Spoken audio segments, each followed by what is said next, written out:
putting power in your purpose. I'm your host, Suzette Salandy. Today, I'm so excited because I have my family with me in the kitchen today. My mother-in-law and my sister-in-law. And we're going to be cooking some of our favorite Caribbean dishes. This is where we spend most of our time during the holiday and on any occasion is right here in this kitchen. So, what we're going to show you today is 3 quick meals that we typically make that doesn't take a lot of time. Hopefully you'll find them just as quick as we do. Right now, my mom is going to talk about making callaloo, which is one of our favorite dishes. Would you agree, Jill? I agree. Right, Mom? And she loves to make it for all of us. So, Mom, I'm going to let you tell us a little bit about how to mix callaloo. So take it away. Mom, so what are some of the ingredients we have here? We have chopped spinach, chopped okra. We use the chopped spinach here because we cannot get the dasheen leaves, which is a ground vegetable.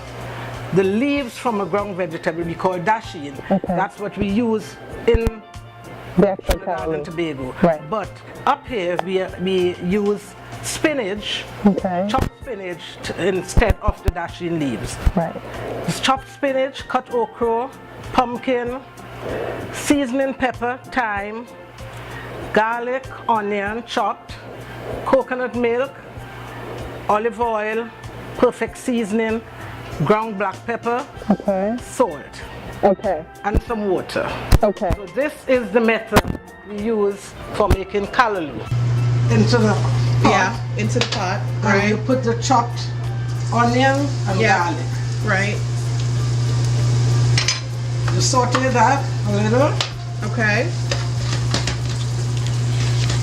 Then you add two 10-ounce boxes of chopped spinach. Okay.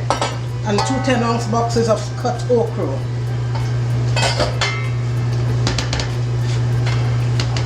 You stir that together, mix it together. And 2 cups of water. You bring it to a boil. Yep. When it's fully boiling, you add 2 teaspoons of perfect seasoning. Okay. 1.5 teaspoons salt. 3 sprigs of fresh thyme and 4 chopped seasoning peppers. Right.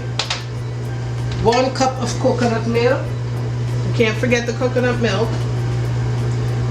And 1.5 cups of chopped pumpkin. Fantastic. Mix it together. You bring it to a boil. Okay. When the okra is cooked, it's soft, you remove it from the stove. You add some ground black pepper. Yep.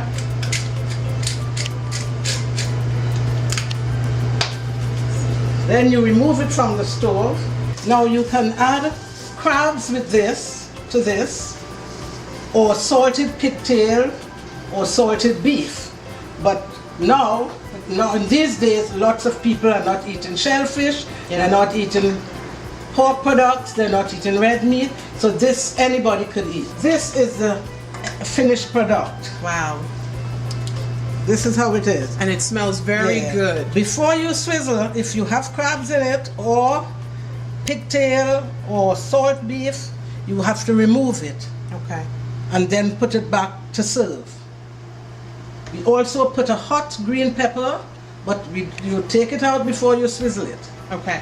And do you put the green pepper in while it's sauteing? While it's cooking. Yes. Okay. So you put the green pepper in, and then once you take it off the stove, you take off the green remove it. pepper. Yes. Yes. Okay. So now that my mom has shown you how to make this wonderful callaloo, I'm going to show you another recipe which is called stewed chicken. Right now I have some what we call seasoned chicken. I've got Chopped onions and garlic. I have some pimento peppers, and I also use salt and pepper. Additionally, because we're from the Caribbean and we also have a little spot of thyme, we put a lot of seasoning in our meats to marinate our meat so it's really flavorful. one of the other things that we use from the Caribbean is something called Season Up. We put a little dash of that into our meat as well. And what I'm going to do now at this point is I'm going to mix everything up with my clean fingers. Make sure that we get everything all nice and seasoned. And what I'm doing right now is my pot is already heated. Now with regards to the chicken, you have your option. You can either cook it with the skin on or cook it with the skin off. And so that's one of the things that we like to do in the islands is we can cook it either way. All right, so now that my pot is heated, I'm gonna take some oil. Just about a tablespoon or so. You just want to put enough to coat the pot. Make sure it's nice and coated and that the pot is hot enough. And now you're going to put a bit of sugar so that it starts to caramelize, so that makes for the browning of the meat.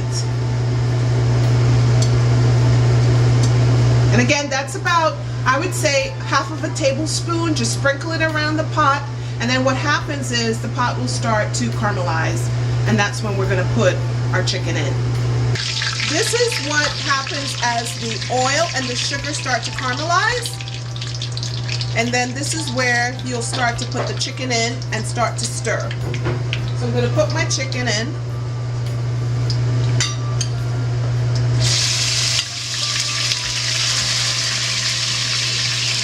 Now also with this recipe, I can add coconut milk as well, because coconut is very healthy for you. So you can add coconut milk to this once you start to stir the meat and get it nice and brown. And you want to take all of this and put it into the pot. You don't want to miss any of these lovely, flavorful ingredients. Yeah. And now what I'm going to do is I'm going to stir it up, make sure I get it nice and brown.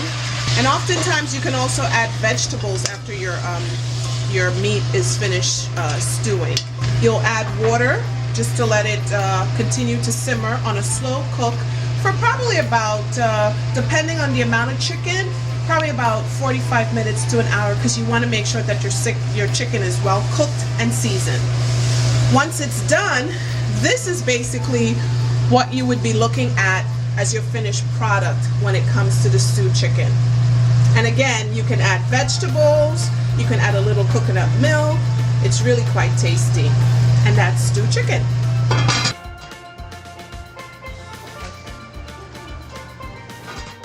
So now I'm here with my sister-in-law Jillian, and she's going to make her famous potato salad, which is quite tasty, so I'm very excited. All right, Jill, tell me a little bit about what we're going to be mixing up here. Okay, well, I boiled a half a bag of potatoes today as a demonstration, but normally if you're making for a large number of people, normally for my family I do like a bag and a half of potatoes.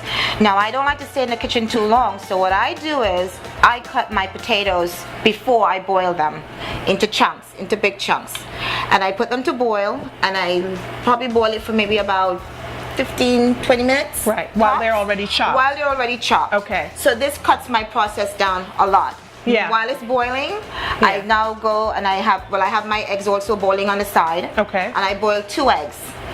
I also cut up my green peppers and some celery. Great. I grated some onions. Yep. I have my peas and carrots and corn, because in the islands we like everything pretty and bright. You know how it is. And of course, what makes it really special is the beets. Yep. I did 1 beet for maybe a large amount, but for today I did half a beet, and that's about a 1/4 cup, maybe 2/4 of a cup of beets. So if you had a bag and a half, you would probably put maybe about 2 or 3 I'll probably beets. use about 2 or 3 beets. Right. Okay. According to the and size another of people. egg. Exactly. Yeah. According to the size of how much you're making. Great. So to start, I have my potatoes. Okay. First, I pour my eggs. Yep. Then I pour my corn and my peas and carrots in. Fantastic. Yes, doesn't it look pretty? Yes, it does. Very colorful. We like our food colorful. Yes. And then I put my chopped green sweet peppers and some celery. Now celery gives it a really nice flavor. Yeah. And the sweet peppers give it a nice little crunch. So next I'll put my Mayo? mayo. Yep. And actually I have 3 spoonful of mayo here. Tablespoons or teaspoons? Tablespoons. Sorry. Tablespoons. I'm sorry. That's okay, because you know we don't measure, so I that's know, what and a I lot of our never viewers measure. are not gonna say, well, you guys I don't know, measure, I you don't know. say, but you know it's all flavorful, Yes, right? my mother taught me to measure, but I never like to measure. Okay, and then 1 squirt of, maybe you could say 1 tablespoon of mustard. Yep. And that gives it a really good flavor too. Great. Smelling pretty good, Yes, Jill. it does. Along with that, after you add all of that, I add my onions. Okay. I actually grated my onions instead of chopping it because I don't like the chips of onions in my potato salad. Gotcha. So I I was grated. gonna ask you about that. Yeah, I do grater it. So I grated like half of onion. Now, usually, like I say, if you're making for a larger amount of people, I'll do 1 full onion. Great. And then I add my black pepper, a pinch of black pepper, and salt for taste. And last but not least, my beets. So now we're ready to stir. And now I stir it up. Woohoo! And you stir everything together. Smells really good, It does sis. smell good. I can eat it right now. It just as is. Not even finished. And you make sure everything is covered with the mayo. Make sure everything is well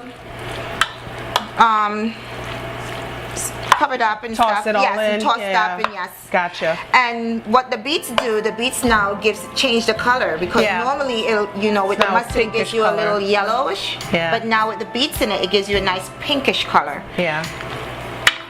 Wow. This is so delicious looking. Yes. Okay. And that's it.